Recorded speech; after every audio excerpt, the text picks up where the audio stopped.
गोलू के पापा, किचन में एक भी बर्तन नहीं है, अब खाना कैसे बनेगा?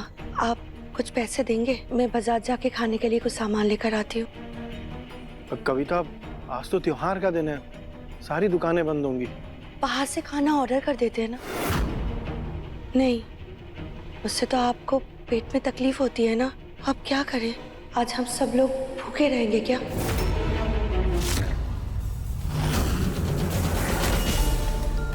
मम्मी ताई जी के लिए बहुत बुरा लग रहा है। उनके घर में चोरी हो गई और उनके पास कोई सामान भी नहीं। वो लोग वहाँ खाना भी नहीं बना पा रहे और हम यहाँ पकवान खा रहे। हमसे तो नहीं खाया जाएगा। मुन्ना, तू आ गया बेटा? बेटा, हो गई पुलिस कंप्लेंट? क्या कहा पुलिस ने? कब तक पकड़े जाएंगे चोर? कब तक पकड़े जाएंगे ये तो नहीं पता पापा, लेकिन मैंने पुलिस कंप्लेंट करवा दी है। मैंने लिखवा दिया है कि चोर तिनका तिनका ले गए घर से, कुछ भी नहीं बचा। अब पुलिस सीसीटीवी फुटेज चेक करेगी, उसके बाद ही कुछ पता चलेगा। मुन्ना, तू भी ना खामखा परेशान हो रहा है बेटा। अरे चोरी इनके यहाँ हुई है, लेकिन तूने पुलिस कंप्लेंट लिखवा देना, बस हो गया। माल देख ना बेटा, कितना थक गया। चल चल करके खाना खा ले। माँ प्लीज, मुझे भूख नहीं है। ऐसे कैसे भूख नहीं है? डायबिटीज है ना तुझे? चल।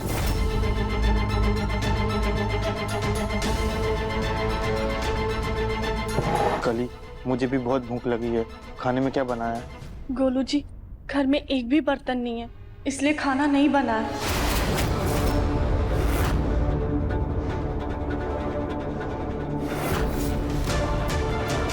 अरे आप लोगों को उनकी बातों पर ध्यान देने की जरूरत नहीं है। चलिए आइए बैठिए, 56 भोग का आनंद लीजिए। बैठ जा मुन्ना, बैठ जा बेटा। मैं माँ को लेकर आता हूँ।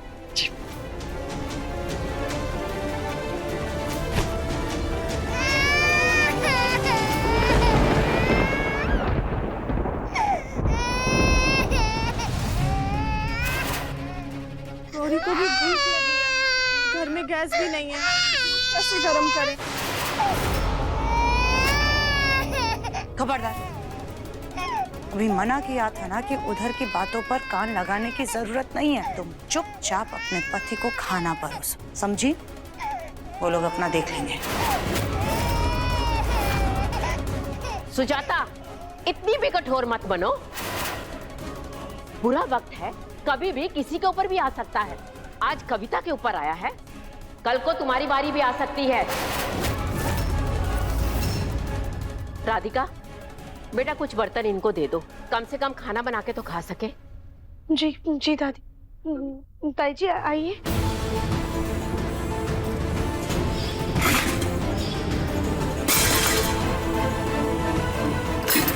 अरे रे रे रे, यहाँ पर बर्तनों का भंडार नहीं लगा है जो मुफ्त में बर्तन बटोरे चली जा रही हैं आप।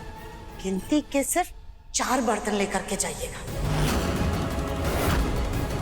और हाँ, खाना बन जाए ना तो उसके बाद बर्तनों को अच्छे से साफ सुथरा धो करके वापस भी कर दीजिएगा। छोड़िए। हाँ हाँ ठीक है, कर दूंगी। छोड़िए, बहुत बर्तन ले लिया आपने। धो दूंगी मैं। चलो अब खाना बनेगा। सास जी, जब तक हम खाना बनाएंगे तब तक तो भूख से पेट दर्द होने लगेगा।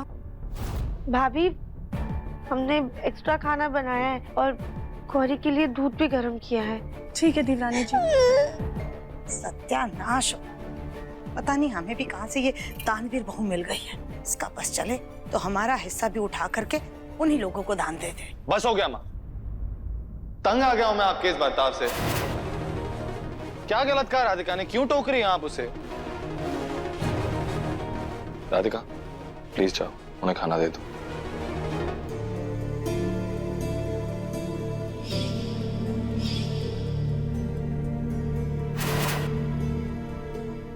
भाभी,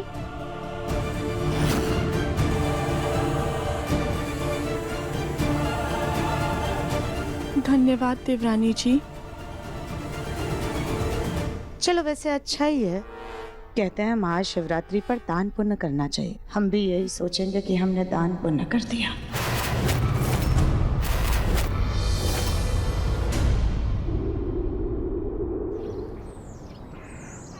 पहनने के लिए कपड़े भी नहीं है,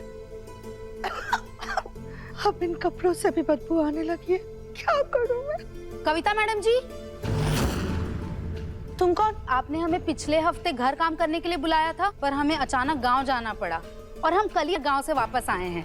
बताओ, जब मैंने तुम्हें काम के लिए बुलाया था तब तुमसे आया नहीं गया, और अब मेरे खुद की हालत ऐसी हो गई है बहन, कहीं मुझे दूसरों के घर में काम ना ढूंढना पड़ जाए।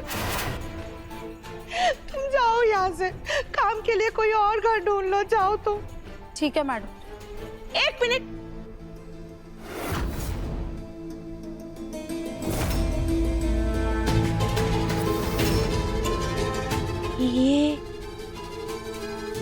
ये साड़ी कितने की है?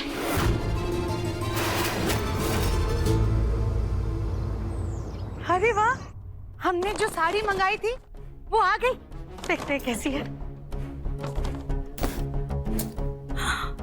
हाँ,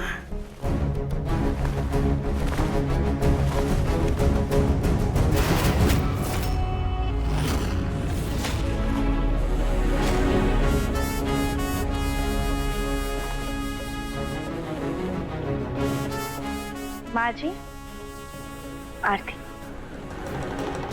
राधिका, तुम्हें पता है हमारी ये साड़ी पूरे 20,000 की है। कल अच्छी खासी ये गौरी उनके पास थी, लेकिन नहीं, तुम्हें बड़ा शौक था ना खुद को माँ कहलवाने का। जब से तुमने इस गौरी को अपनाया है तब से हम सब लोग कंगाल हो गए। कुछ ना कुछ पनौती लगी हुई है हमारे घर में। सास जी, आप हमारी बेटी को क्यों दोष दे रही हैं? हमारी बेटी लक्ष्मी है लक्ष्मी। जब हमने इसे अपनाया था ना, आपके दिन लौट आए थे, याद है? घर में बंटवारा, जायदाद और बिजनेस में हिस्सा, ये सब कुछ तब हुआ था जब हमारी गौरी इस घर में आई थी। आपकी गलती की वजह से सब चोरी हो गया। अब ताला लगाकर गई होती ना तो ऐसा कुछ भी नहीं होता। ज्यादा जुबान मत चलाओ, अपनी हाथ चलाओ और ये झाड़ू पोछा करो। अब से कोई नौकरानी नहीं आने वाली है। सास जी, शुरुआत आप कीजिए। मिलजुल कर काम करेंगे ना तो काम जल्दी होगा।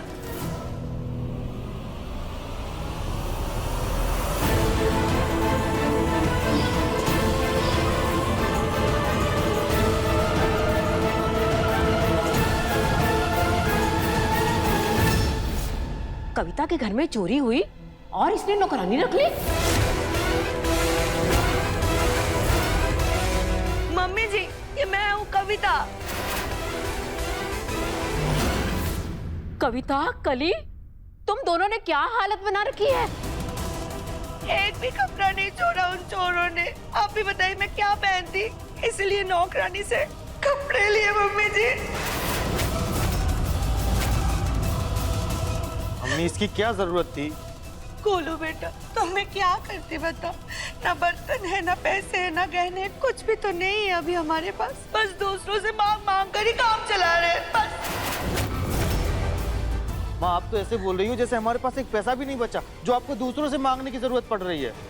एक काम करता हूँ, मैं अपनी कंपनी के अकाउंट से कुछ पैसे निकाल लेता हूँ और आपको जो चाहिए वो ले लेना। अरे नहीं नहीं गोलू बेटा, बेटा तूने अभी अभी कंपनी शुरू की है तो वहाँ से पैसे लेने की कोई जरूरत नहीं बेटा, मैं मैनेज कर लूंगी। तू बस कुछ बर्तनों का जुगाड़ कर दे और कुछ नहीं चाहिए। हाँ, मैं कर देता हूँ। दादी, हम ताई जी और भाभी को ये कपड़े दे दे? हाँ, दे दो। भाभी, ये लीजिए। रुको,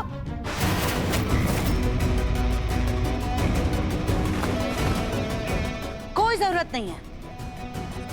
माँ जी, बंटवारे की जिद तो इनकी ही थी ना। अरे क्या कमी थी उस समय में? अच्छे से रह रहे थे ना हम लोग, खा रहे थे, पी रहे थे, घूम रहे थे, फिर रहे थे, सब कुछ तो कर रहे थे। लेकिन नहीं, इन्हें अपना हिस्सा चाहिए था। आपको इन पर दया आ रही होगी, लेकिन हमें इन पर बिल्कुल भी दया नहीं आ रही है। बहुत कुछ दे चुके हैं हम इन्हें अपने हिस्से का, लेकिन अब हम इन्हें एक ठेला भी नहीं देंगे। कुछ तो शर्म करो सुजाता, कितनी निर्दयी हो गई हो तुम। क्या करें हम? जब से आप इतनी नौटंकीबाज हो गई ना, तब से हम इतने निर्दयी हो गए हैं। ये सारे कपड़े हम फेंक देंगे, जला देंगे, कुछ भी करेंगे, लेकिन आपको एक रुपए चिंदी भी नहीं देंगे। चाची सास जी, देवरानी जी को सिर्फ गौरी के कपड़े देने दीजिए ना। बच्चों को साफ सुथरा रखना होता है, वरना उन्हें इन्फेक्शन का डर हो जाता है। गौरी बीमार पड़ सकती है। राधिका, कली को जो चाहिए वो सब दे दो उसे।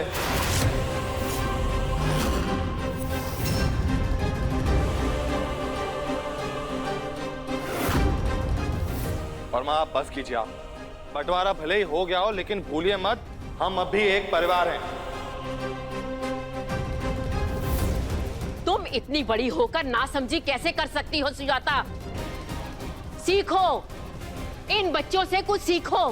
ये भेदभाव से कितना परे हैं। कल को कोई बाहर वाला कविता और कली को इन कपड़ों में देखेगा तो क्या सोचेगा? बदनामी तो हमारे परिवार की होगी ना।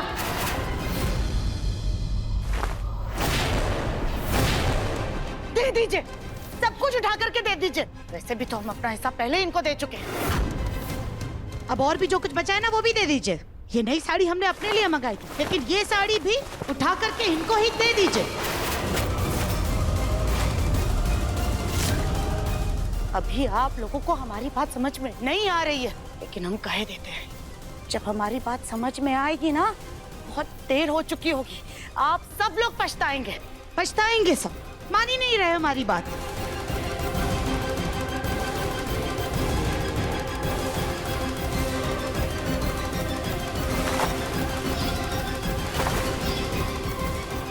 भाभी कपड़े बदल लीजिए, लीजिए। एक मिनट,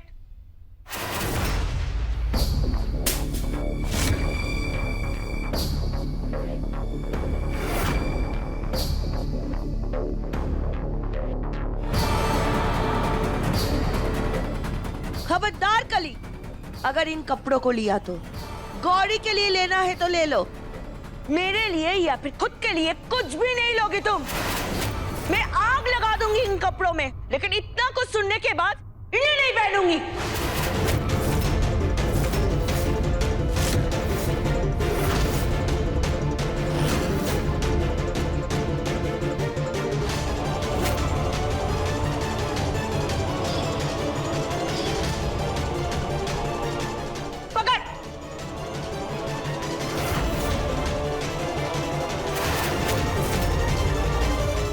देखिए मन अति सुंदर के लेटेस्ट एपिसोड्स कभी भी कहीं भी। अभी सब्सक्राइब करें दंगल प्ले ऐप। अपने पसंदीदा शो के फुल एपिसोड देखने के लिए अभी डाउनलोड करें दंगल प्ले ऐप।